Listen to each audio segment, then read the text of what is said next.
Hello friends, ಇವತ್ತು super ಟೇಸ್ಟಿಯಾಗಿರುವಂತಹ ಒಂದು gulab jamun cake ರೆಸಿಪಿನ ಶೇರ್ ಮಾಡ್ಕೊಳ್ತಾ ಇದ್ದೀನಿ.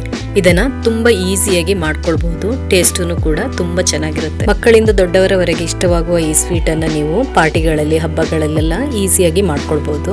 ಹಾಗಾದರೆ ರೆಸಿಪಿನ ಸ್ಟಾರ್ಟ್ ಮಾಡೋಣ. ಮೊದಲಿಗೆ ನಾವು ಮೈದಾವನ್ನು ಸ್ಟ್ರೈನ್ ಮಾಡ್ಕೊಳ್ಳೋಣ. ಮೈದಾ 1 ಕಪ್ಪು, ಆಮೇಲೆ baking powder 1 tea spoon, baking soda 1/2 tea spoon ಅಷ್ಟು ಹಾಕ್ಕೊಂಡು ಇದನ್ನು ಸ್ವಲ್ಪ ಸ್ಟ್ರೈನ್ ಮಾಡ್ಕೊಳ್ಳಿ ಗಂಟುಗಳಿಲ್ಲದೆ. ಇವಾಗ ಇದನ್ನು ಒಂದು ಸೈಡ್ನಲ್ಲಿ ಇಟ್ಕೊಳ್ಳೋಣ.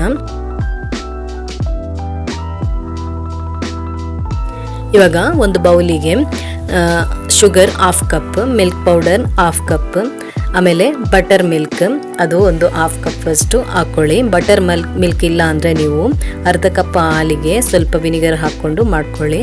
ಆಮೇಲೆ 1/2 ಕಪ್ ಅಷ್ಟು ಬಟರ್ ಹಾಕ್ಕೊಂಡು ಇದನ್ನು ಚೆನ್ನಾಗಿ ಮಿಕ್ಸ್ ಮಾಡ್ಕೊಳ್ಳಿ.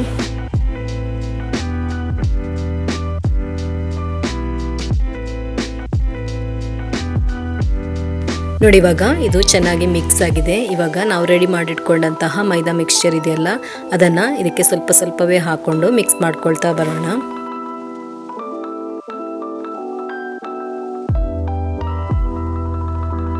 ಇವಾಗ 1/2 ಕಪ್ ಅಷ್ಟು ಮಿಲ್ಕ್ ಹಾಕ್ಕೊಳ್ಳಿ. ಮಿಲ್ಕ್ ಹಾಕ್ಕೊಳ್ಳುವಾಗ ಸ್ವಲ್ಪ ಸ್ವಲ್ಪನೇ ಹಾಕ್ಕೊಳ್ಳಿ, ನೋಡಿಕೊಂಡು ಹಾಕ್ಕೊಳ್ಳಿ. ತುಂಬ ತಿಕ್ಕನೂ ಆಗಬಾರ್ದು ಬ್ಯಾಟರ್, ತುಂಬ ಲೂಸೂ ಆಗಬಾರ್ದು.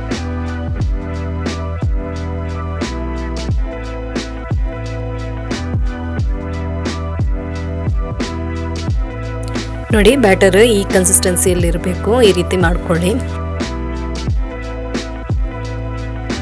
ಇವಾಗ ಬೇಕಿಂಗ್ ಟ್ರೇಗೆ ಸ್ವಲ್ಪ ಬಟರ್ ಹಚ್ಕೊಂಡು ಅದರ ಮೇಲೆ ಸ್ವಲ್ಪ ಮೈದಾ ಡಸ್ಟ್ ಮಾಡ್ಕೋಬೇಕು.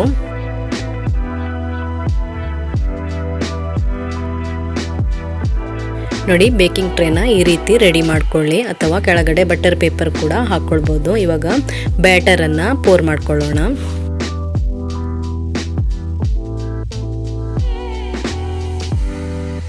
ಇವಾಗ ಇದನ್ನು ಸ್ವಲ್ಪ ಟ್ಯಾಪ್ ಮಾಡಿಕೊಂಡು ಬೇಕ್ ಮಾಡ್ಕೋಬೇಕು. ಬೇಕ್ ಮಾಡ್ಕೊಳ್ಳುವಾಗ 10 ಮಿನಿಟ್ಸ್ 170 ಡಿಗ್ರಿಯಲ್ಲಿ ಪ್ರೀಹೀಟ್ ಮಾಡಿದ ಓವನಲ್ಲಿ ಒಂದು 30 ಮಿನಿಟ್ಸ್ ಬೇಕ್ ಮಾಡ್ಕೋಬೇಕು.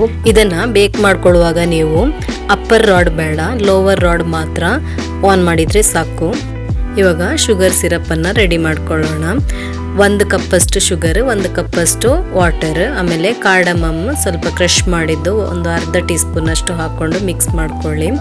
ಇದು ಒಂದು 10 ರಿಂದ 20 ನಿಮಿಷ ಕುದಿ ಬರಬೇಕು. ಚೆನ್ನಾಗಿ ಕುದಿ ಬಂದರೆ ಪಾಕನೂ ರೆಡಿ ಆಗುತ್ತೆ. ತುಂಬ ತಿಕ್ಕನೂ ಆಗಬಾರ್ದು ಪಾಕ. ಇವಾಗ ಒಂದು 20 ನಿಮಿಷ ಆಗಿದೆ. ಇವಾಗ ಪಾಕನೂ ರೆಡಿಯಾಗಿದೆ. ಇದನ್ನು ಫ್ಲೇಮ್ ಆಫ್ ಮಾಡಿಕೊಂಡು ಒಂದು ಸೈಡ್ನಲ್ಲಿ ಇಟ್ಕೊಳ್ಳೋಣ ಸ್ವಲ್ಪ ತಣ್ಣಗಾಗುವವರೆಗೆ. ನೋಡಿ, ಇವಾಗ ನಮ್ಮ ಕೇಕ್ ಕೂಡ ರೆಡಿಯಾಗಿದೆ.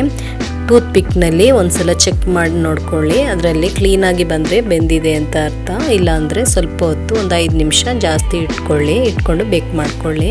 ಟೂತ್ ಪಿಕ್ನಿಂದ ಈ ಥರ ಹೋಲ್ಸ್ಗಳನ್ನಾಗಿ ಮಾಡ್ಕೊಳ್ಳಿ. ಈ ಥರ ಹೋಲ್ಸ್ಗಳನ್ನು ಮಾಡೋದ್ರಿಂದ ಶುಗರ್ ಸಿರಪ್ ಇದೆಯಲ್ಲ, ಅದು ಕೆಳಗಡೆ ತನಕ ಎಳ್ಕೊಳ್ಳುತ್ತೆ ಚೆನ್ನಾಗಿ.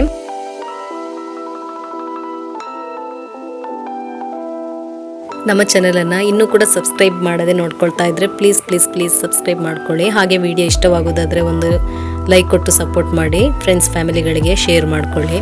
ಇವಾಗ ನೋಡಿ, ನಮ್ಮ ಗುಲಾಬ್ ಜಾಮೂನ್ ಕೇಕ್ ರೆಡಿಯಾಗಿದೆ. ಇವಾಗ ಇದನ್ನು ಕಟ್ ಮಾಡಿಕೊಂಡು ಸರ್ವ್ ಮಾಡ್ಕೊಳ್ಬೋದು.